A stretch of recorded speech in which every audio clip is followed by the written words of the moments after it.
মুক্তিযুদ্ধ নিয়ে যে সমস্ত কল্পকাহিনী লেখা এগুলো 100 ভাগের 90 ভাগ মিথ্যা। পেছনে সব ভুলিয়ে সামনে আমরা নতুন ইতিহাস তৈরি করব, যেটা আমরা বলছিলাম।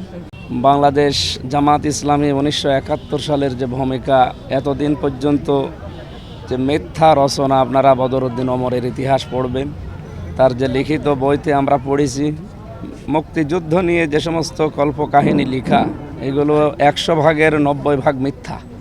সুতরাং জামাত ইসলামী বাংলাদেশ ওই সময় যুদ্ধের বিরুদ্ধে ছিল না, তারা ছিল ভারতের বিরুদ্ধে। আমরা এইটা এখন জানছি, এতদিন আমাদেরকে এই সত্যটা জানতে দেওয়া হয়নি। সুতরাং আজকের এই বিজয় র্যালি এই কারণেই যে আমরা 1971 সালে এই দেশের স্বাধীনতার পক্ষে, তো ভারতের যে আগ্রাসন এর বিরুদ্ধে ছিলাম, এ কারণে আমাদেরকে এরা বিরোধী বানিয়ে রেখেছিল। এবং আগামীর বাংলাদেশ আমরা ভারতের তাবেদার মুক্ত করে এ দেশকে স্বাধীন চেতা হিসাবে আমরা চলতে চাই আগামীতে। এইটাই আমাদের উদ্দেশ্য আজকের এই র্যালির, এবং আগামীতে বাংলাদেশ ঐক্যবদ্ধ থাকবে ইনশাআল্লাহ।